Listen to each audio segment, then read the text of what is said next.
evolving technology or it's a revolution which began with the advent of many emerging technologies like you had the augmented reality or big data or whatever that is associated with this. So all these technologies enabled Industry 4.0.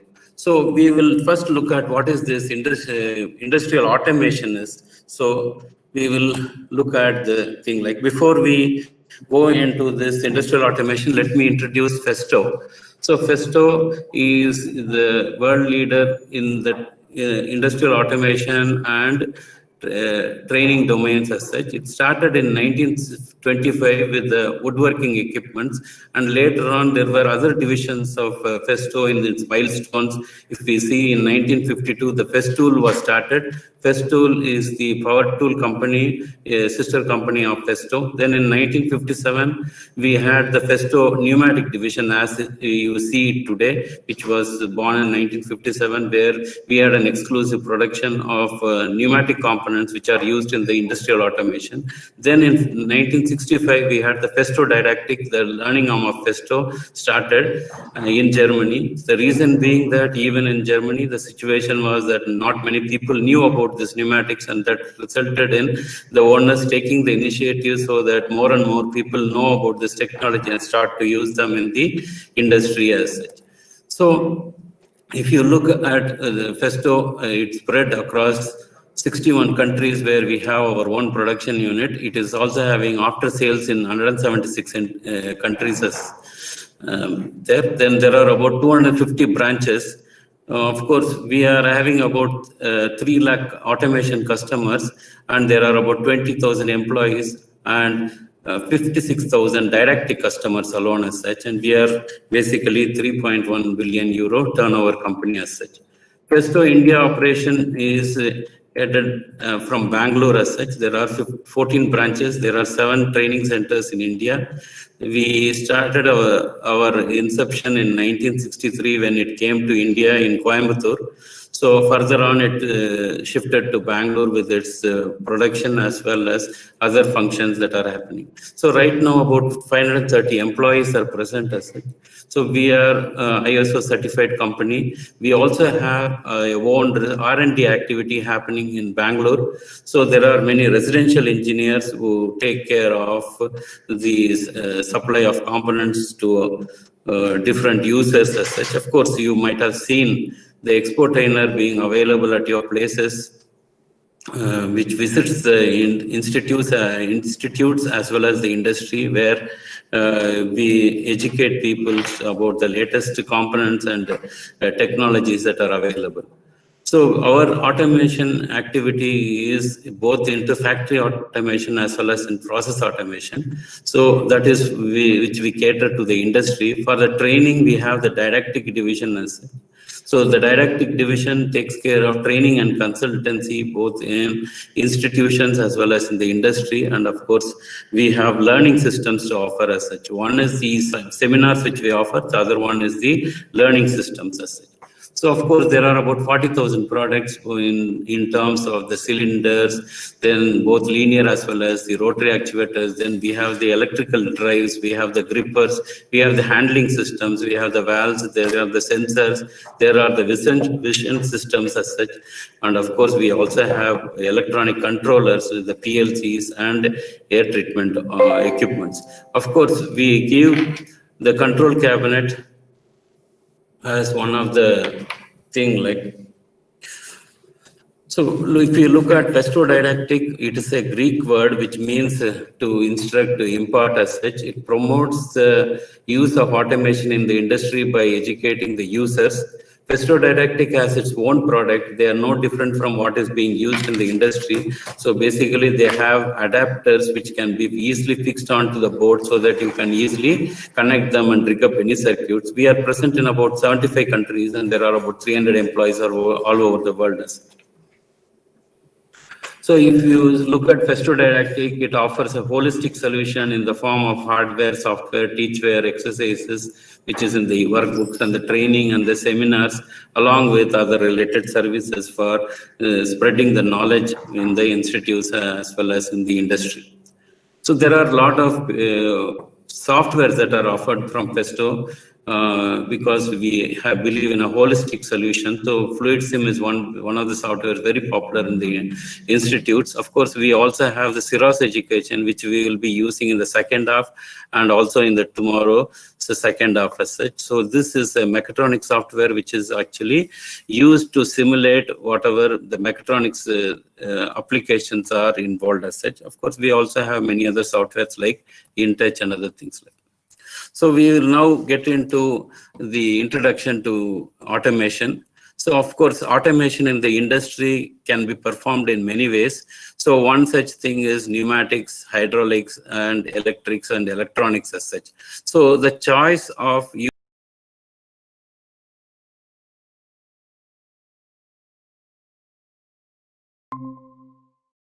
big application or lineage inclination towards pneumatics. The reason being, which we will see a little later. So of course, there are automation happening with other energy types also, like hydraulics and electrics, but pneumatics is predominantly being used, or it is synonymous with automation as such. So that is what we are going to look at in the coming sessions as such. So if you are looking at the reasons for selecting this working media, especially the pneumatics as such, so basically it is force and the stroke length are the primary considerations. The reason being, force and the distance through which this force is applied is what is work. So naturally, we are trying to use this energy in order to work. So when we are employing this energy for doing work, we need to see whether it is adequate, that is in terms of the force exerted and as well as the distance reached through applying this force on this particular energy type. So that is where we need to look at this too as the main consideration. Of course, we might have different sorts of motion. Maybe we might have linear motion, we may have a swirling motion, or maybe a rotary motion. So we need to look at whether this sort of energy can offer this particular thing. Of course, in the selection process, there are other considerations also which we may have to give a consideration, because in terms of these secondary things, if we are going to overlook, that might result in the failure of the application in the shop floor. So one such thing is the speed as such. So speed is one important consideration which we need to look at when we are making the selection. Of course, we make a big investment in our selection of this energy type. So we need to also look at the service life which can be offered by this energy or the components involved with them. So of course, reliability is another important factor which we need to look at, because if we have a reliable selection of the components, then we have a trouble-free performance as such. Of course, energy cost is also another thing which we need to look at, because economics is one important factor, because we are going to do many million types of actuations as such. So then we also have to look at whether it is operatable. Then we can store this energy type, and we look at whether it is overload safe. So if you look at overload safety as one consideration, pneumatics has advantage in the sense, like if you overload these components to whatever its limits are or beyond its limit, then still the components are not going to be damaged, because they will again function normally when the force is being removed as such. So of course, explosion proof consideration is also another important requirement, because many a times we may use these energy types in very hazardous conditions, like where chemicals are handled or where ammunition is being used. So in all these places, we need to look at whether it is suitable for such purposes. So if we look at what is the purpose of, or what is this pneumatics, how this name was coined. So pneumatics in Greek means, or pneuma in Greek means breath or wind. And that is how the name pneumatics had been coined as such. So it deals with the properties, motion, and behavior of air. So it is basically the use of this energy to transmit and also control the energy, so that through the use of this pressurized gas. So that is what this pneumatics means as such. So we were looking at the considerations we are looking at when we wanted to choose the energy. So we are always particular about what is the force being exerted with the help of the pneumatic application. So if you look at the force, you need to limit it to 50,000 newtons. It's not that pneumatics cannot generate more than 50,000 newtons. The force is a function of pressure times area. And once you start increasing the area, you can derive any big force you wanted. But the reason for limiting it to 50,000 newtons is because it is a indirect form of energy. This energy is not God-given, it is produced.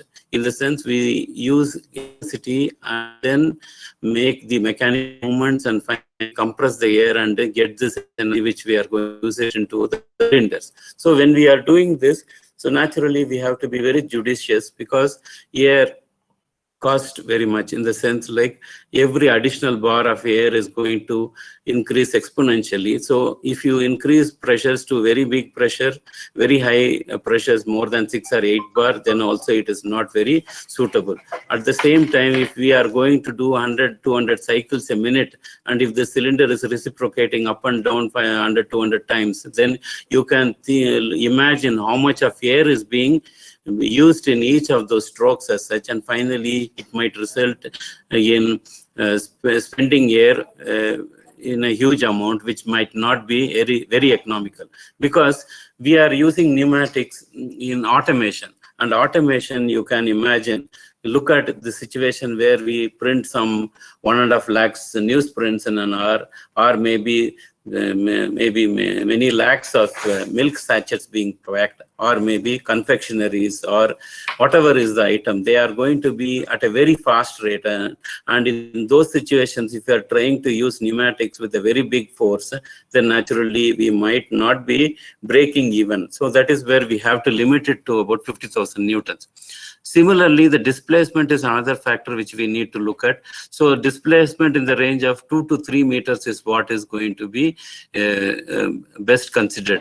Because, hello? Okay. So please mute your mics. I hear a huge noise. So displacement is one other factor. So usually about 2 to 3 meters is what is the displacement that is recommended with pneumatic actuations. The reason being that as the farther we extend our cylinders from the bearing area or the bearing cap, the vulnerability of this cylinder getting bent or break is more. The reason is the bearing area, if you extend further, then naturally what happens is the possibility for small loads to bend this rod or buckle this rod is is a possibility. That's where we are going to limit it to about 2 to 3 meters as such. But in that situation, thus all applications on pneumatics is limited to about 2 to 3 meters. That is a question which we need to look at.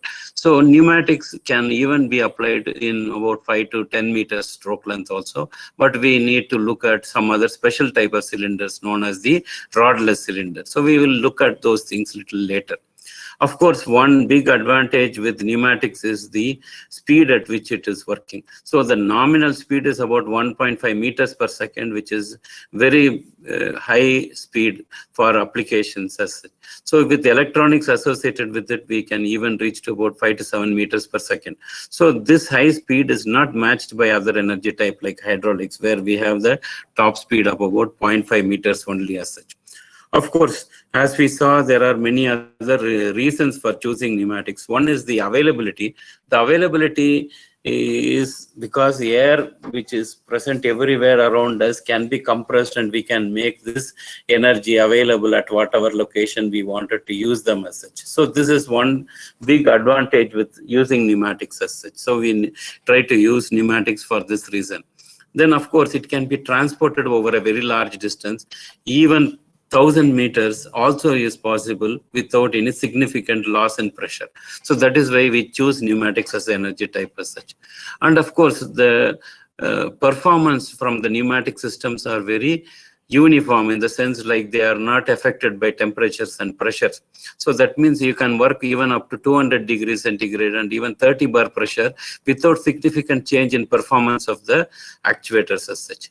Of course, cleanliness is one big important thing used. The reason used in many industries like textiles, printing, pharmaceuticals, and all these places, because the leaking pipes don't contaminate, because they leak, but they will not result in any contamination because the medium used is air. So naturally, we can use them to whatever extent in those things with those leaks as such. So that means it is very clean.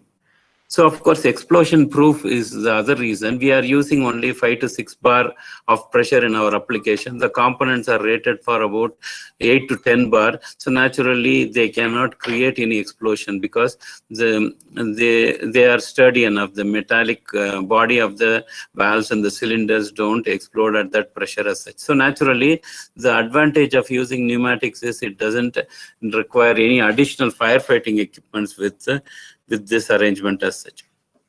So these are some of the reasons for choosing pneumatics as the energy type. So that means we look at whether it can offer the required force and I can be in a position to do the work. So for which we limit it to 50,000 newtons and 2 to 3 meters of stroke length. If in special situations, we can even go up to 10 meters as such. Then secondary factors like cleanliness, transport, storage, and all these things were also aiding in the selection of the pneumatic energy as such. So we now look at how this energy is being produced as such.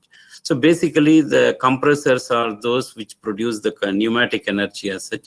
So you have two types of compressors. One is one principle is accelerating the mass at a very high velocity and deriving pressure energy. The other one is by containing the air mass inside a chamber and reducing the volume of the chamber. So these are the two principles generally employed by the manufacturers of these compressors in order to give the pressure as such. So basically, if you look at the reciprocating and rotary compressors, they employ the principle of containing and pressurizing the air as such. So basically, the reciprocating compressor, they can produce anywhere between 0 to 15 bar as such, and you have something around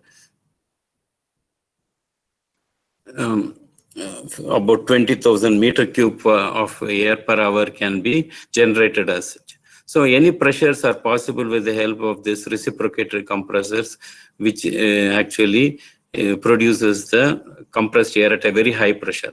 Then there is also the rotary compressors, which can be a screw type or a vane type or a lobe type. So they are also suited for pneumatic applications. So the screw type of compressors find wide applications inside the industry. Up to 25 bar pressure is possible, and about 60,000 meter cube per hour is possible with these sort of compressors as such. So very often we find the rotary, the screw type of compressors being used. Of course, the vane type of compressors, they are suited, but they don't produce very high pressure ranges. Maximum 7 bar is what is possible. And the flow rate is also not that high as the screw type of compressors as such. The lobe compressors, they are falling under the rotary compressor, but again, not very high pressures as such. Similarly, the dynamic compressor, screen is not visible. No, I am in the presenting mode only. Sir, visible. Okay, now? Sir, screen is visible. Yeah, please let me know because... Screen is not visible now also, sir. Screen is visible, sir. Screen is visible. Okay. Please let me know in case if... No, I see one of the other laptops is not visible with the screen. So how many of you are facing this problem? Is it a big number or one or two? Can you tell me how many are having screen? Yes, sir. I am also not visible for the screen. Please pin Setu. There are two Setu in the participant. Because I am looking at my mobile to see if it is there. In my mobile, I don't see the screen. That's what I am asking. Sir, your screen is visible. They need to pin Setu. There are two Setu. Participant it's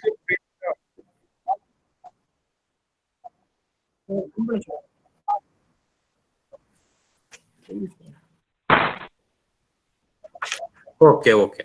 So in the dynamic compressors, you have the centrifugal and the axial compressors. So basically these compressors use the mass acceleration principle. Of course, very high velocity of air is being driven through this turbine wheels, by which you get a small pressure about 4 bar, but a huge flow volume about 5 lakh meter cube per hour is possible. So only you have a very high flow rate possible with this sort of compressors, but not a very high pressure, hence not being used in a big way in the pneumatic applications as such. Once we have produced these compressors, the advantage with pneumatics is that you can store them. So basically, you can store this compressed air in reservoirs, which you can design it according to your requirement, so that even 8 hours of production time can be supplied with this pneumatic air. So once you store it, of course, you have the advantage of cooling the air so that you can maybe remove some moisture that is present with the compressed air as such. So then what happens is you can distribute it to your different locations where the service units are there, which further takes care of treating this air. So basically the air distribution in your arrangement involves primary treatment and secondary treatment. The primary treatment is nothing but maybe drying, cooling and drying, which can be done with air cooled arrangements or water cooled arrangements, and then drying with the appropriate methods as such, which we will see little later. So the other than that, we also have the storage, that is the reservoir, which can cool the compressed air, and finally it can be given out into your network. So usually the networks are spread across in a ring, so you can maybe tap those requirements from the top at an angle so that water cannot climb into your application as such. Similarly, there is a gradient, say 1 to 2 degrees, so that the water can be collected at the end of the arrangement as such. So that prevents moisture getting into your application. So we saw that there are different drying possibilities as such. In spite of cooling the air, still air has got moisture in it. So you can employ one of these methods. So the membrane dryers, which are maybe cartridge type, but maybe specifically used for only applications which are very critical. Then we have generally the absorption drying, where it's a chemical process, like you add some calcium carbonate or sodium carbonate, something like that, which has got a very high affinity towards moisture, but it is not regenerative type, because you have to remove the chemicals again once it is saturated, and you have to add a fresh load. But in the adsorption dry, molecular sieves, activated alumina, silica gel, and this sort of materials present in these two chambers. So you can send this air into those chambers, by which these materials absorb this liquid and then give you the dry air. Once they get saturated, you can divert the air to the other chamber and regenerate this earlier chamber by passing dry air, so that you can use it again. So in the refrigeration drying, you have the air passed through an heat exchanger, where the heat is getting exchanged with the incoming air and the outgoing air. Then it is passed through a chiller zone, where it is chilled further, and you have the condensation happening, and finally you have the dry air resulted as such, which can be used into your application.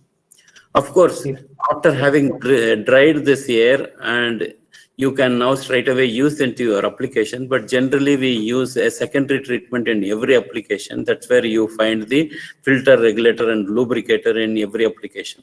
So the filter is nothing but an arrangement where air is made to pass from one end to the other. So in doing so, what happens is it passes through a swirl plate. So once it is passing through the swirl plate, what happens is you have the air getting an angular twist, by which huge particles like moisture and dust gets centrifuged, and the air hits across the baffle plate, and it is driven into the filter cartridge, which is usually a 40 micron filter. So what happens is the air from outside passes into the inside and then gets filtered and resulting into the outlet as such. That is how you have the filter working. So of course you can go for ultrafiltration to whatever extent, but you need to look at how much of pressure drop is going to happen. And of course excessive pressure drop is actually costing you money because you spent electricity and produced it, and then finally you are blocking it with the help of the filter and resulting in more pressure drops, which can be not an economical option as such. So wherever necessary, you can go for ultrafiltration. Then you have the pressure regulator, which are again used because the pressure is pumped from the source at a high pressure, somewhere around 1 or 2 bars higher than what is required at your application. So these pressures have to be adjusted to your requirement, for which we use the regulator. So the regulator is an arrangement which reduces the pressure. It doesn't increase actually. So as you tighten the knob, it acts on the diaphragm. The diaphragm in turn lifts the plunger and the air starts to flow between the inlet and the outlet. Now, the inlet and the outlet are filled by the diaphragm at any given time. So as these pressures are going to vary according to the situation, maybe it's a dynamic sort of a situation where on the outlet there might be a block or something, the pressure is going to be increased, or maybe at the inlet also it might happen.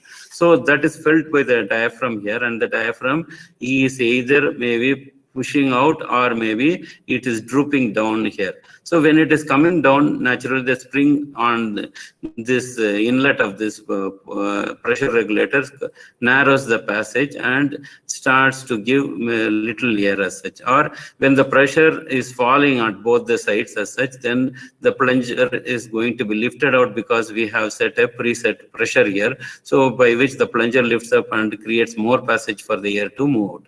So that way you have the diaphragm fluttering in and out, by which you have a constant secondary pressure maintained from this arrangement as such. So thereby we can result in a very uniform supply of pressurized air into the arrangement.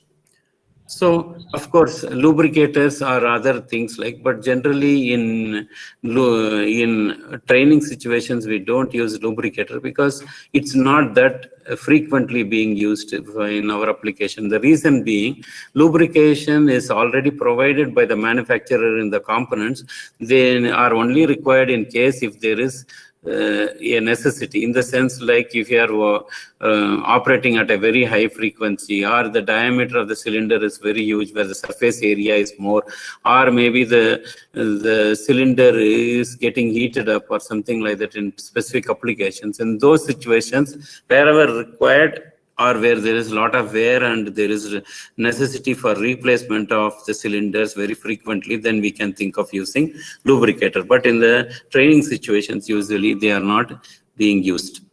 So if you look at the control, so the pneumatic controls has distinctive 5 groups of elements according to their functional responsibility inside the circuit. So there are certain group of elements whose only purpose is to supply air, that we call it as energy supply unit. So it can be a filter, regulator, lubricator in the application. There are certain other elements, groups of elements who are only responsible for initiating a signal inside the circuit. We call them as a signal input element as such. Then we also have signal processing. Many a times we need to process the signal according to the logics that might be expected in the process. So we also have processing element. Kindly note the screen is not visible, sir. Screen is not visible. 1 second. Yeah, it is visible from our computers. So I request all participants to maybe. Sandeep Kumar is visible, not other. How can we print? So Only the screen Only audio. is visible, sir. I request to you to kindly continue. Those who are facing issues, I request, we have posted the YouTube live stream link. They can have a look at the screen via YouTube also. So for us, the Okay, screen sir. is visible. I request you to please continue, sir. Okay.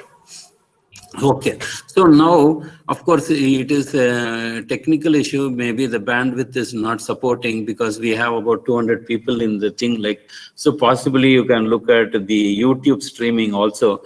So, and of course, one other request is please maybe don't switch on your camera because that will consume bandwidth. So more people can at least join and see the screen as such. So that is another request which I would like to make.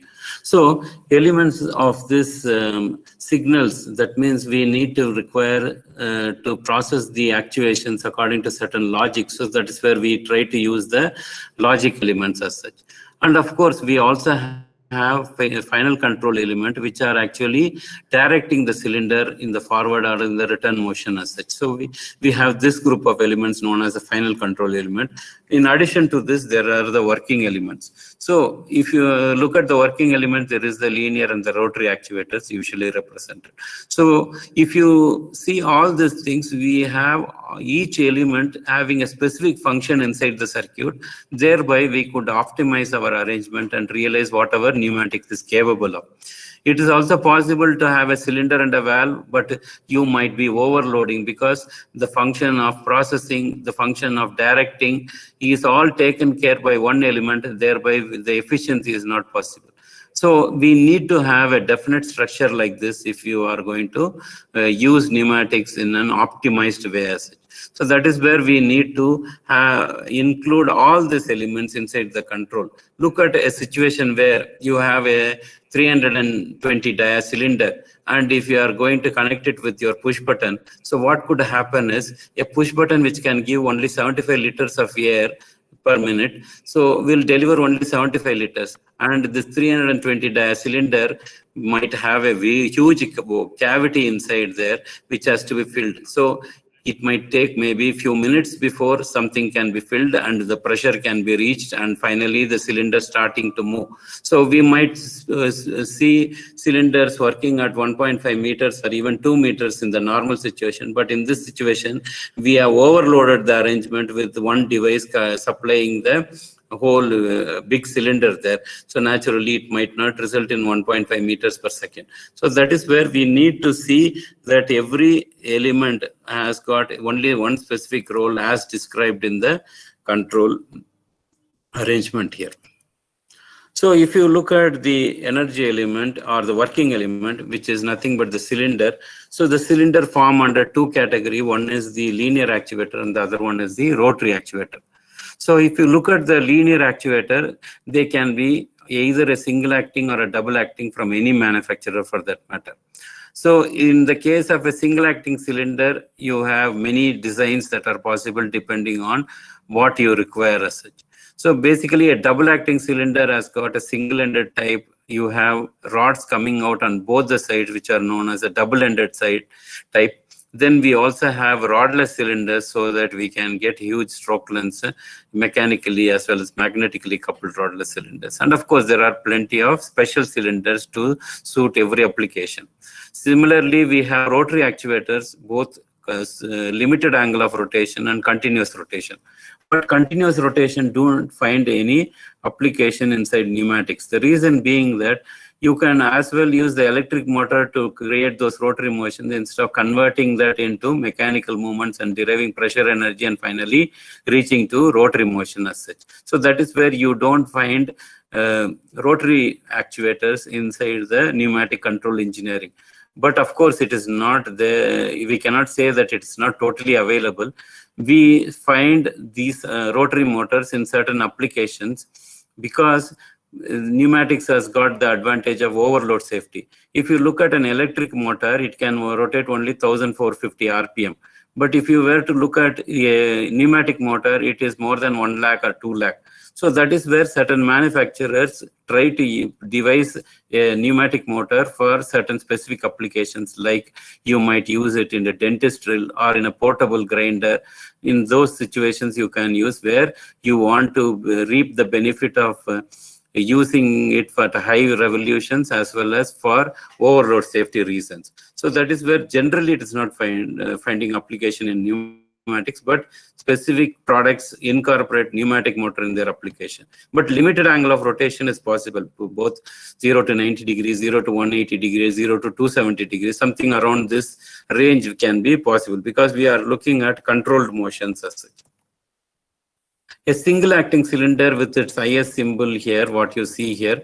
So basically this IS symbol doesn't tell you how it is constructed. It is only going to give you a symbolic functional representation, but not on the design as such. So it has got a single port and it has got a piston with a spring there. So air is made to enter into the cylinder cavity and pressurize the piston, and the piston advances, compressing the spring and reaching to the end. The moment you release this air, instantaneously the spring which has accumulated the force is now able to drive it back to its home position as such. So you can use the cylinder for only one side only, in the sense like you cannot use it for dragging some load. So that is where you have to be careful in using this. So when there are forces at both the sides, you cannot use a single acting cylinder. So you have to look at the double acting cylinder, but it saves about 50% of the air that is being consumed because the return motion is through the spring there. But not a very efficient arrangement because you are going to use this pressure for its return motion by compressing the spring as such. So naturally, you cannot derive the complete force that you can theoretically estimate by F is equal to P times A as such. So marginally about 20% is lesser because of all the springs and the frictions that are happening in between. A double acting cylinder, on the other hand, has got two ports. It doesn't have a spring, so that is what is the symbol here. But physically, you can recognize a double acting cylinder by seeing the ports there. So if you find two ports there, then naturally it's a double acting cylinder. So you can use it for exerting force both in the forward and the return direction. That is what is the advantage here. The forward force is not the same as the return force. It is the return force is slightly lower as such. So that is you have to look at what is the force that is being delivered in case the same load is acting on both the sides as such. Because you have an annular area on this rod side, we call this as the rod side, and this we call it as the piston side. The piston side has got the full surface area against which the compressed air is acting, resulting in a force that is different from what is happening here. Because on the other side, the rod side, this much of the rod area is not available for the compressed air to exert force. So that is why you have a lesser force on the other direction as such. Of course, you can get in any diameter from 6 mm to 320 diameter cylinders as such, and stroke length somewhere in the range of about 2 to 3 meters as such. So you can start with even 1.5 mm stroke cylinders also that are available, but as a special cylinder. Of course, in the normal range, it is available from 6 diameters to 320 diameter. Of course, as I told you, the forces are not the same in both the directions. So naturally, we have another variety of cylinder known as the double-ended cylinder. So unlike the earlier cylinder, you have the rods extending on both the sides in the cylinder, and this is the IS symbol for the same. So you have these two ports on either side through which air can act on this side and also on this side, thereby driving and extending the rod on either sides as such. So that is where you have the double-ended cylinders. That means you have a uniform force exerted from this type of cylinders. But the reason for having other than the uniform force is you could have a through hole in this arrangement by which you can supply air and create vacuum. So you could handle jobs which was not earlier possible. So that means you could use it for handling, and also you can use it for pick and place arrangements, or maybe for filling arrangements, like where you can pass some shampoo or hair oil or whatever is the thing through this rod and make your automation such that they can insert those things into the cans or whatever is the arrangement that is present here. So you can use it for pick and place as well as for filling applications, and that is where this sort of cylinders are being considered in the applications. The other cylinder is the rodless cylinder. So we are always limited by this stroke length because you have this axial force and also the radial force that are acting, which makes the cylinder to bend or to buckle when it is farther away from the bearing area.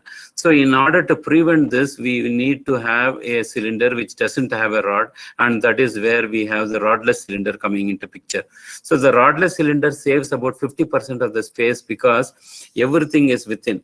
That means you have the yoke here, which travels between 1 and 2 meters like this from this end to that end, but nothing protrudes outside there. So that means in the normal cylinder, you have the cylinder's barrel as well as the stroke length that is being involved there. So that means you have twice the application area to be used in this place. Whereas in this case, everything is contained within. So naturally, the yoke is moving on top of the barrel here. So naturally, you reduce the space.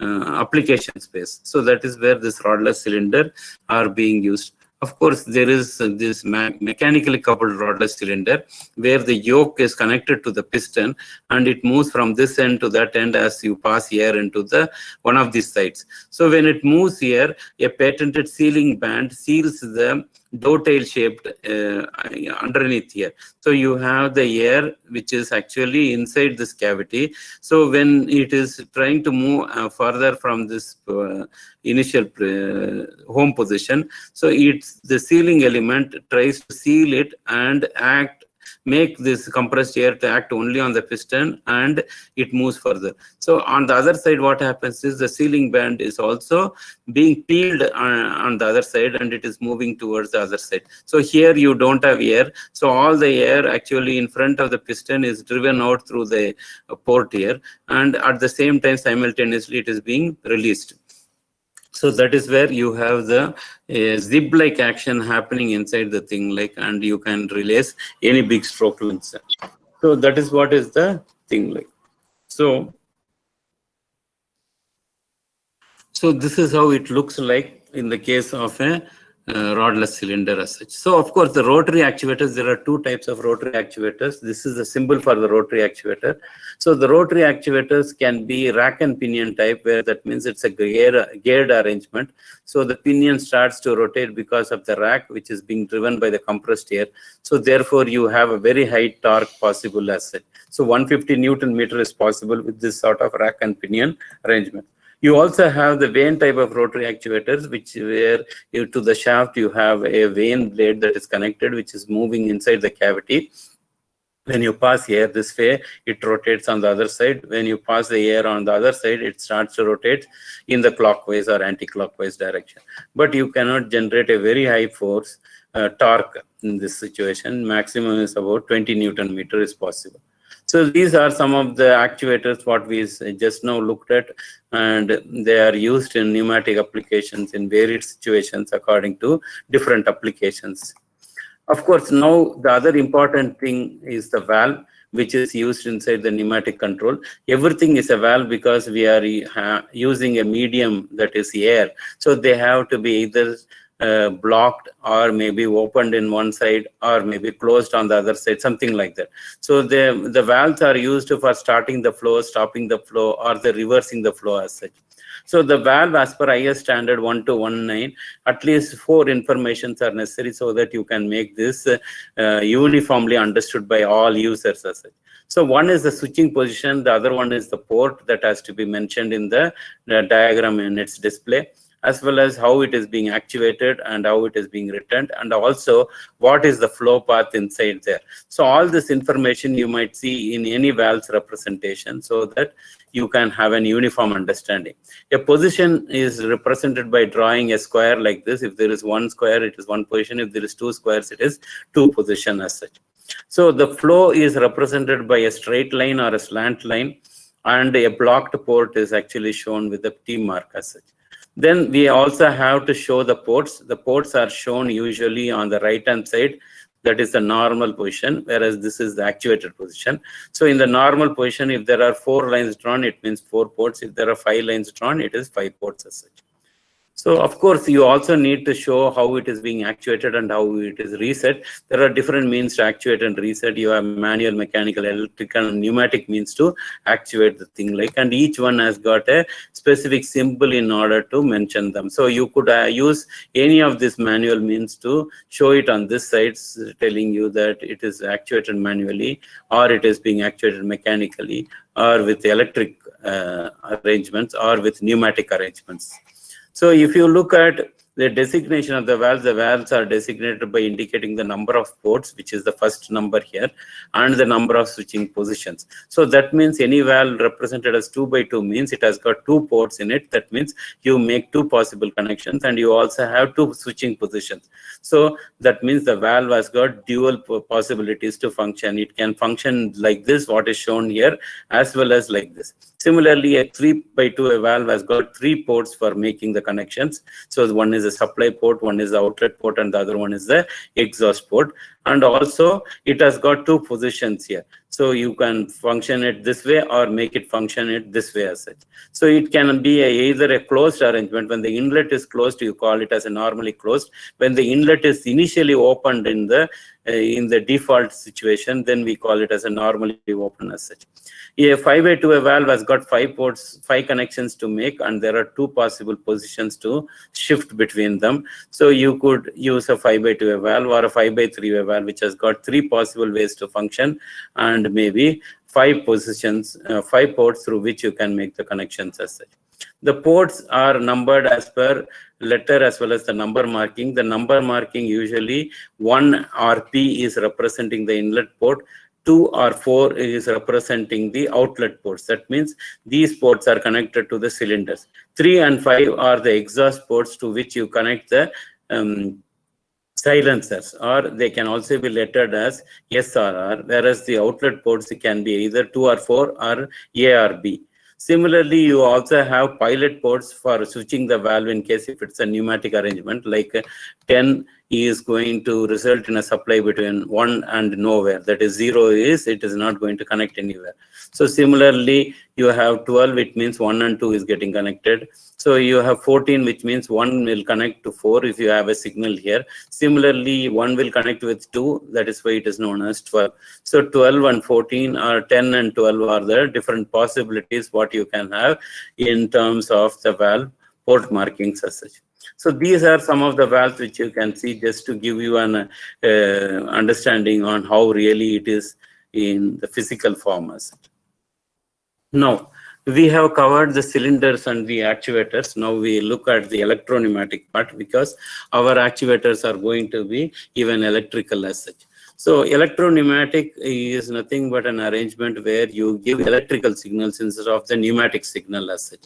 So by which you need 2 parts inside your hole. One is the pneumatic part and the electrical part.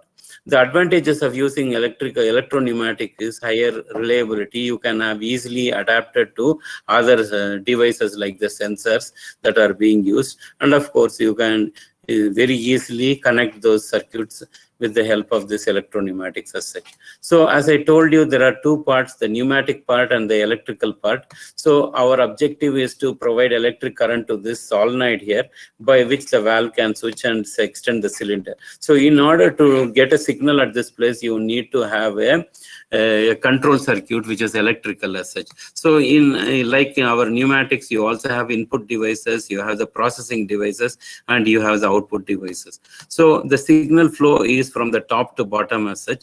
So that means the signal 24 volts starts to flow from here. As the switches are closed, it acts on the relay. So once the relay is getting energized, its contact is closing on whichever solenoid it is being connected, and that gives you the output to the solenoid, which you can realize here, and that makes the cylinder to move forward as such. So of course, there are different elements as used as input and processing. So you have the contacts which are normally open contacts, you have the normally closed contacts, or a changeover contact. So these contacts are used to process the signals. Similarly, the contacts with the actuation means also helps to provide the signal into the circuit. So this is the other possibility here.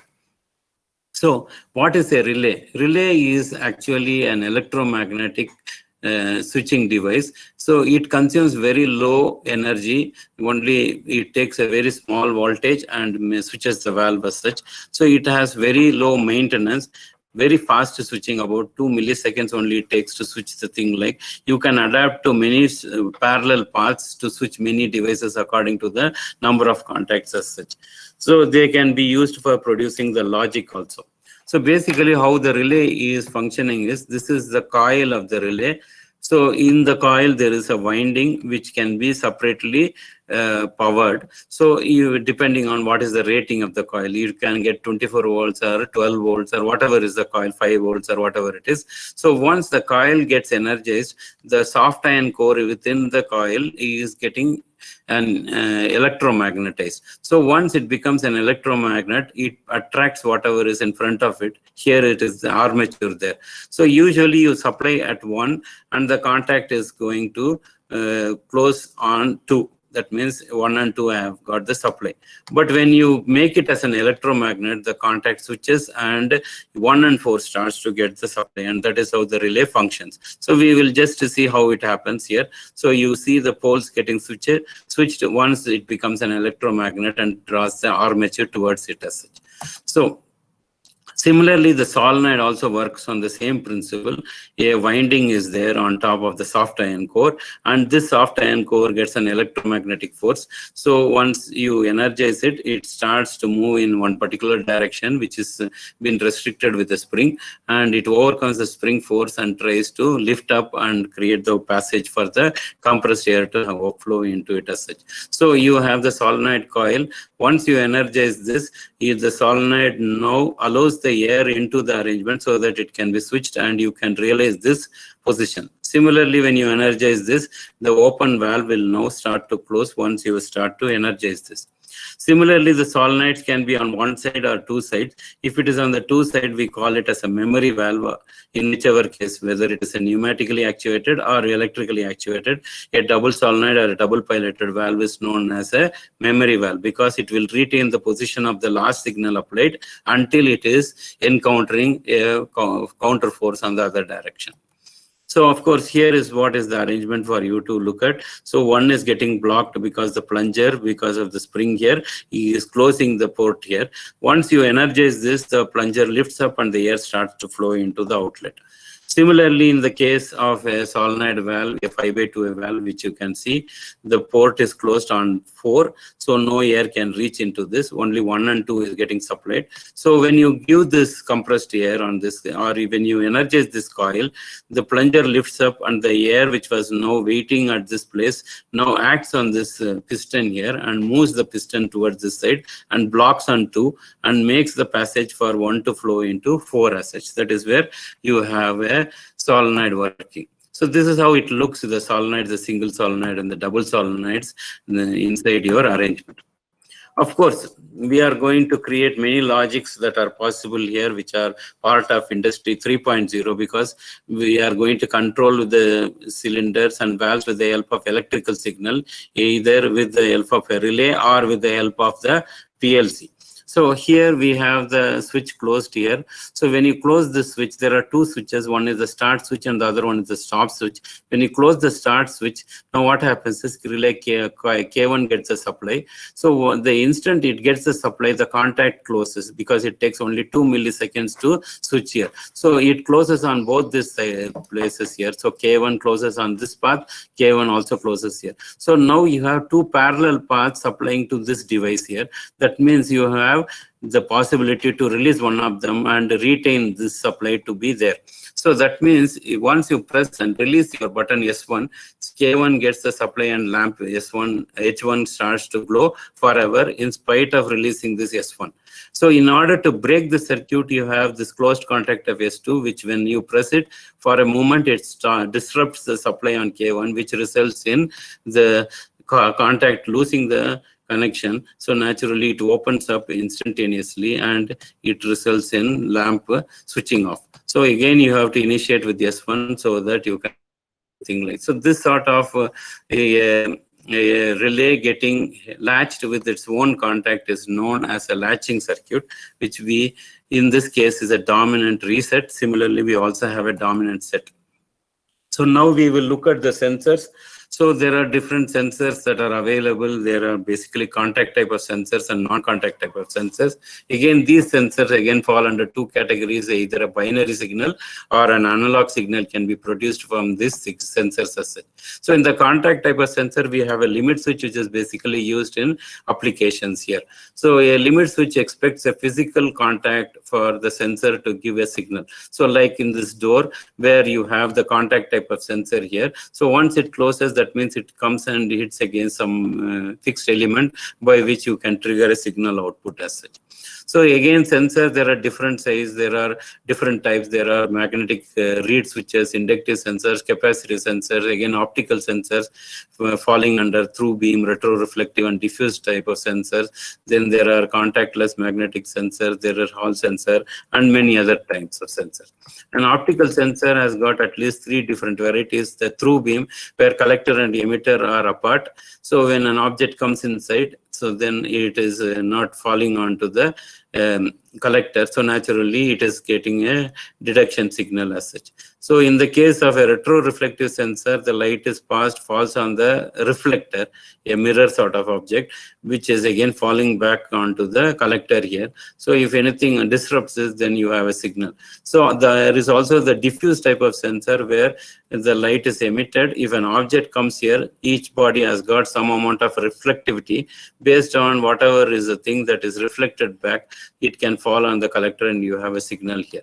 So similarly, an inductive sensor where if an object comes into the electromagnetic field, then it is getting excited, and based on the excitation, it trigger voltage and finally amplified to give you as an output. Similarly, a capacitive sensor where a electrostatic field, when you bring some object in between, its electrostatic field gets excited. Based on the threshold, it is going to give you an output. Similarly, a reed switch, which is nothing but two metal contacts kept apart inside the glass tube. When an object, a magnet usually, comes near that, the contacts get held together and you have the output coming out of this sensor as such.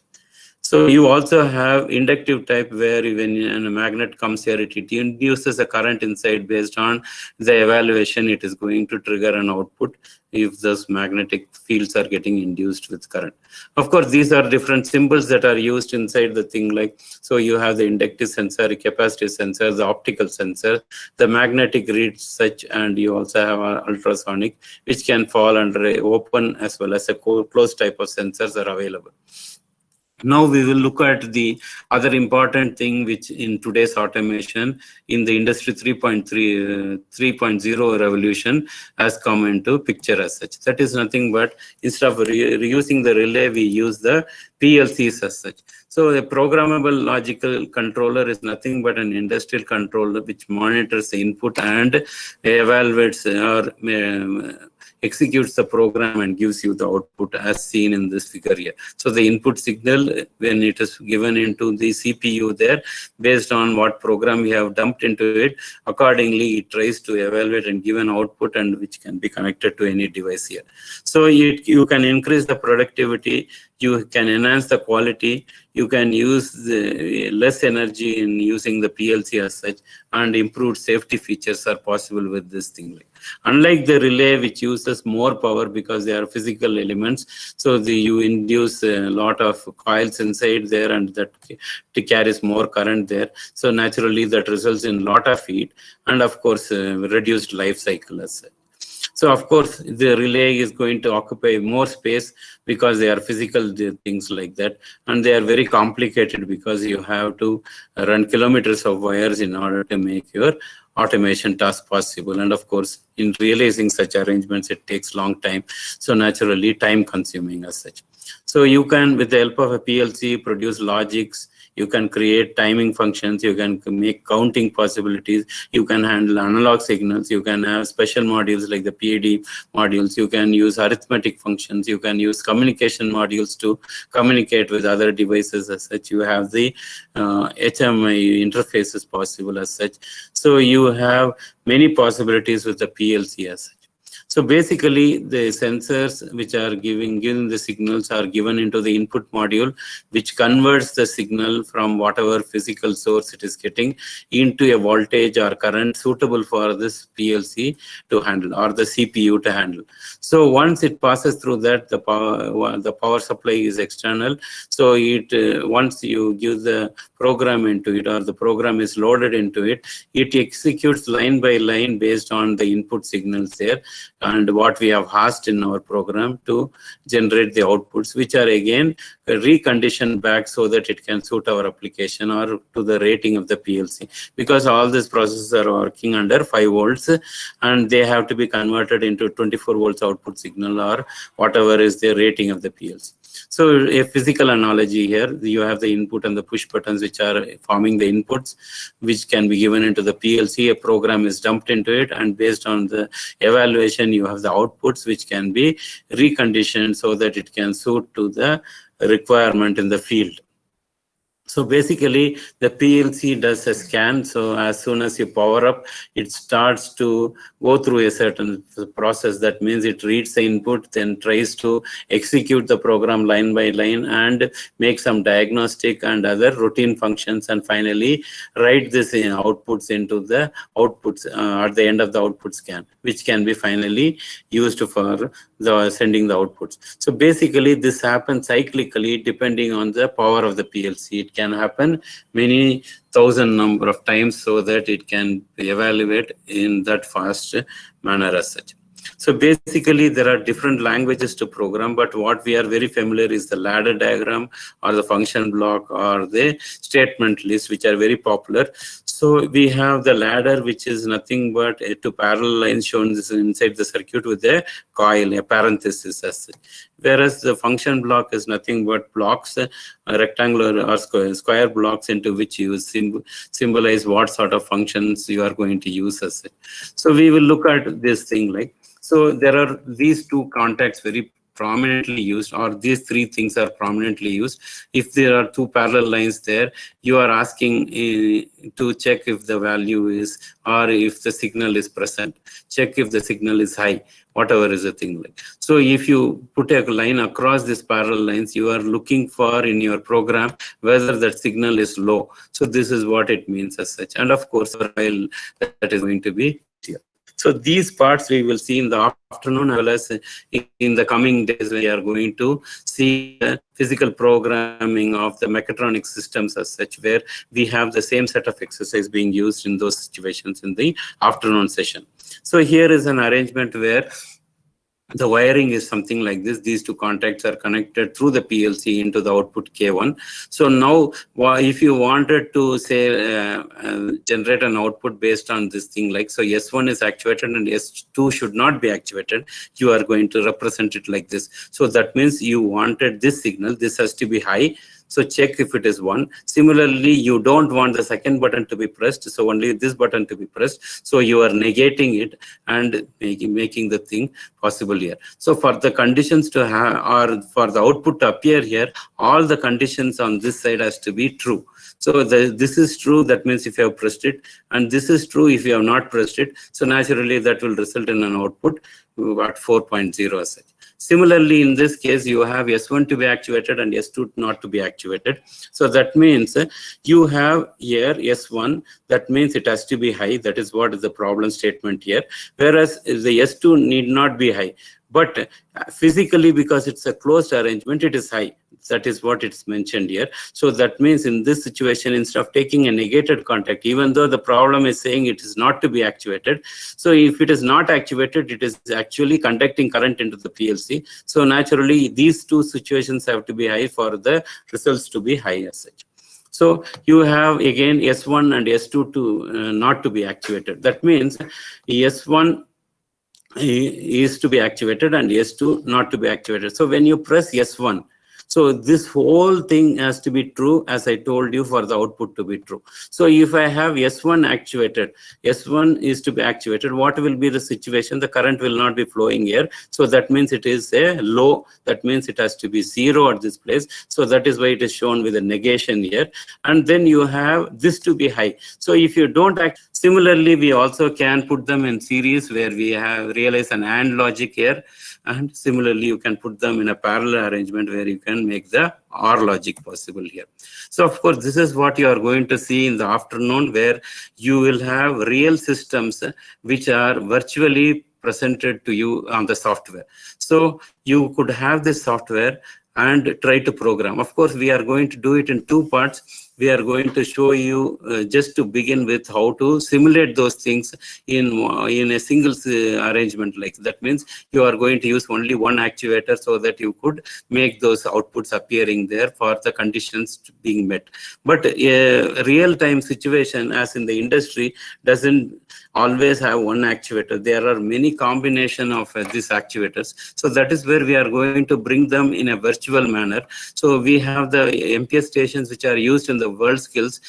So these stations, like in the real situation in the industry, depict those arrangements like clamping, ejecting, feeding, braking, distribution, or whatever is the elemental activities that happens inside the automation in industry. So these elementary functions are collectively put together so that you can realize that. So if you look at this thing, there are at least 3 actuators here. So you are going to have a coordinated action in your program so that you could realize those things.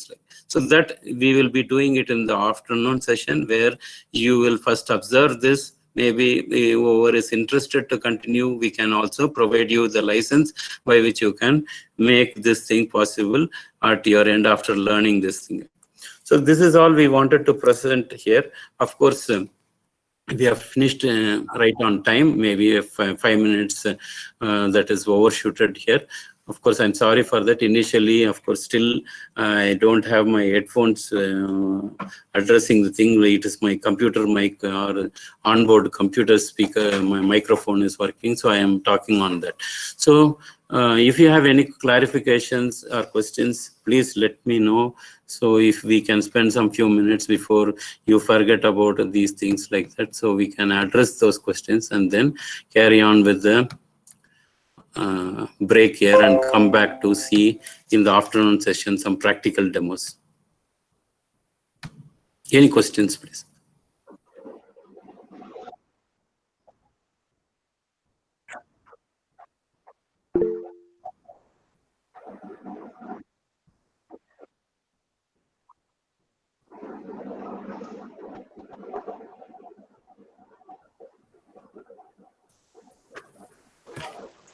Sir, why don't we replace single acting cylinder port by Tesla valve geometry? No, can you repeat here? Why don't we? Why don't we replace single acting cylinders port by Tesla valves geometry? What is Tesla valve, sir?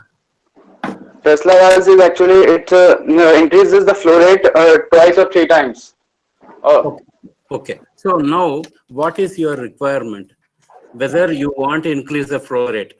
So that is what you need to look at. So when you are making the selection, you have to see that you have the valve appropriately sized, because we can start with 40 liters to about 5,000, 6,000 liters. So if you are going to make a choice of something lower and trying to reach your objective, then what happens is it's a wrong selection. When there is a possibility, straight away you can choose that particular sized valve so that you can get the required flow rate. Okay, sir. Thank you, sir. Okay.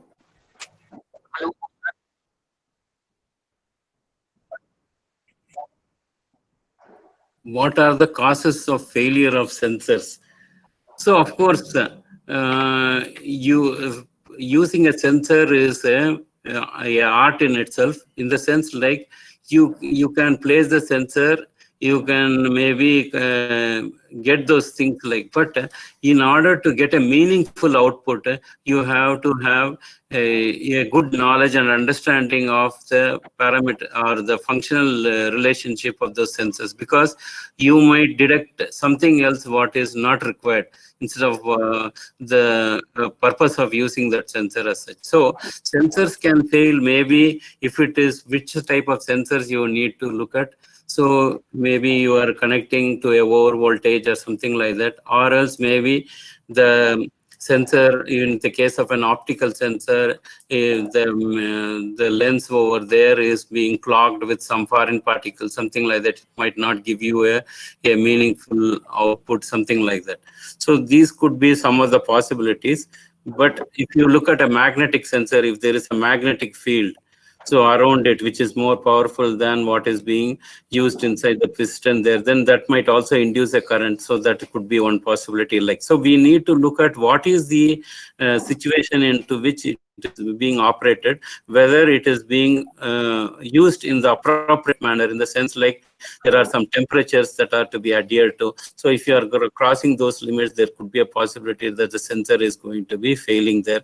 The operating voltage also is going to be one of the things. Like, if you are going to draw more than what is possible rated for that sensor, let us say you are connected a electric motor to a single phase or three-phase motor to the sensor output, then what could result? It can immediately burn out the contacts inside the sensor. So you need to see what are the ratings and decide upon how to use it to make it safe for your application. Sir, what could be the limitations of pneumatic in the selection process? Is there any particular area where pneumatic is not advisable or something? Before selecting, going for a pneumatic, Okay. should we care for that? Yeah. Now, pneumatic. You need to look at the selection very accurately. Can you maybe switch on your mic as such? Okay. So the selection is one important thing. So you need to realize that there could not be two alternatives for an application. You can decide or very pinpointly go into a particular arrangement, maybe a pneumatic or a hydraulic or electric one, based on what are the advantages and disadvantages. So if you have two choices, that means definitely one of them is going to score against the other. So if you see that there are two possibilities, then that means you have not made a evaluation to whatever the merits and demerits of each of those energy types as such. So we could use pneumatics in any application. I don't see the thing. Like, only limitation is the force. It doesn't mean that pneumatic cylinders are not used where huge forces are there. In the 1900s, when there were the pneumatic presses, they were being used. But you know that in the press, there is only maybe 15-20 strokes in an hour happening as such, because there is a huge setup time in those arrangements. So they were using pneumatic presses to exert forces bigger than 50,000 newtons. But in today's automation, if you are going to pack biscuits, say maybe 200 packets or 300 packets, because the packing arrangements are specified by the rate at which it can be produced. So naturally, when you are doing at that rate, you have to reciprocate at that rate. So you have to be very judicious in terms of selection of the cylinders that you are going to use there. So you have to make a very appropriate choice, and that choice can be always narrowed down to one particular energy type.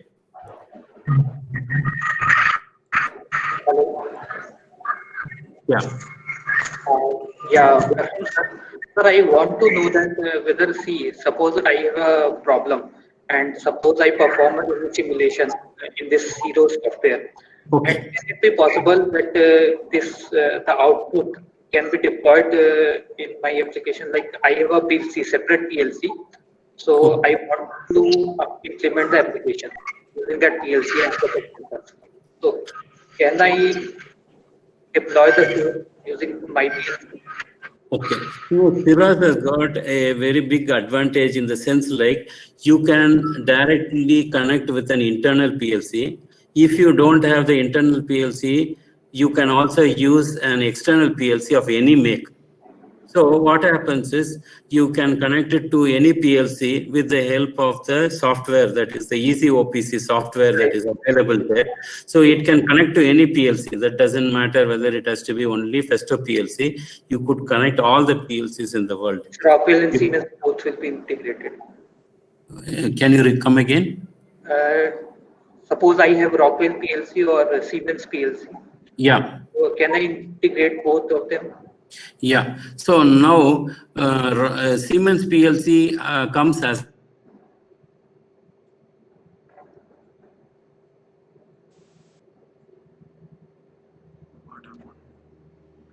We lost the connection from you. Hello? Yes, Hello? yes. Can you Hello. hear me? Yes, Hello? yes, Sir, we can hear you. Please go ahead. yes, sir, yes, sir. Hello? Yes, sir, we can hear you. Yeah. Hello? Sir, we can hear you. Hello? Yes, hello. Yes, sir, you are audible. You're audible, sir. Kindly go ahead. Hello? Can you hear me? You're Yes, audible. yes. Kindly go ahead. Hello? Yes, sir. Hello? Hello. Yes, sir, you are audible. Yeah, I'm sorry, my computer ran out of power. So Not I an am issue, speaking. Yeah, I am speaking in the other computer through my colleague who to present in the afternoon about Firas and all those things like. So basically, you were saying that whether it can be connected to any PLC. Of course, Siemens PLC you can connect by default.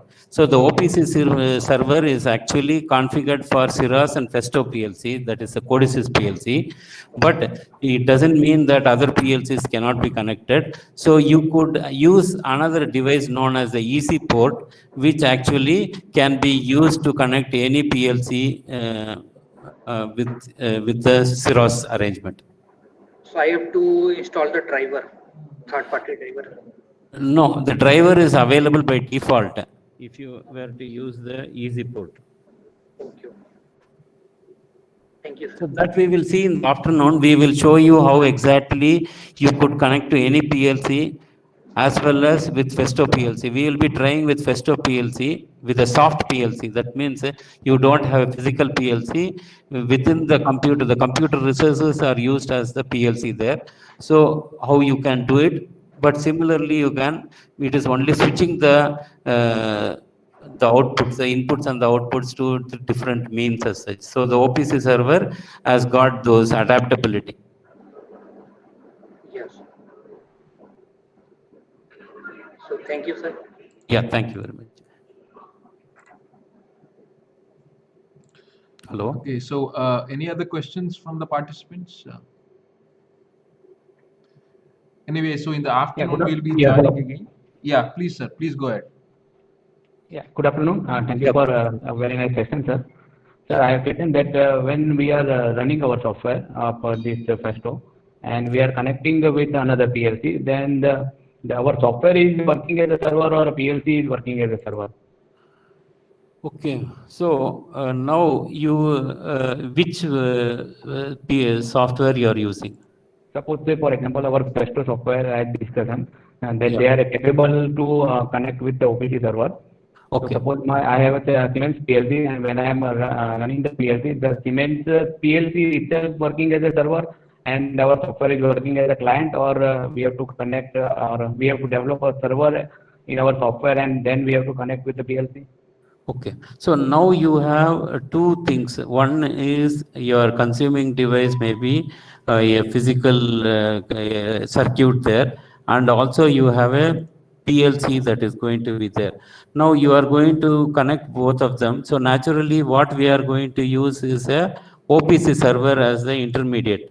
So that means your signals from your PLC, whatever Siemens or whatever is a thing, he is getting adjusted such that it can be delivering the outputs into the field there.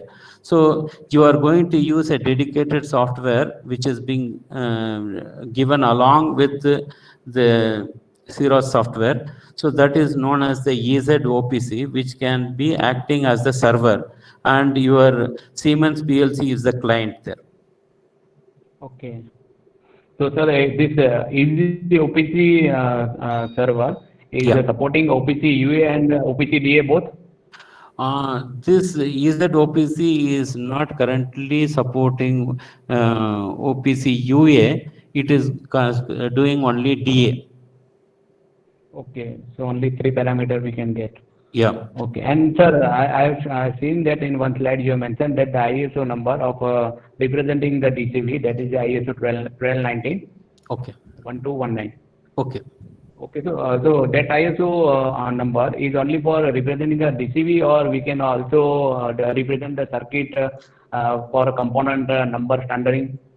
Okay, so if you look at those things, IS 1219 is used for representing the components inside the control circuit. But if you want to represent the control circuit itself, you have the cylinder represented as 1.0, the final control element represented as 1.1, and those responsible for actuations are represented with even numbers, and those responsible for return motions are going to be represented with odd numbers. So there is again this convention that is being used as such, but nowadays you also have some other convention in the sense like a valve is represented as V, a actuator is represented as A, and motor is represented as M, and other devices are represented as Z. So both conventions are also possible.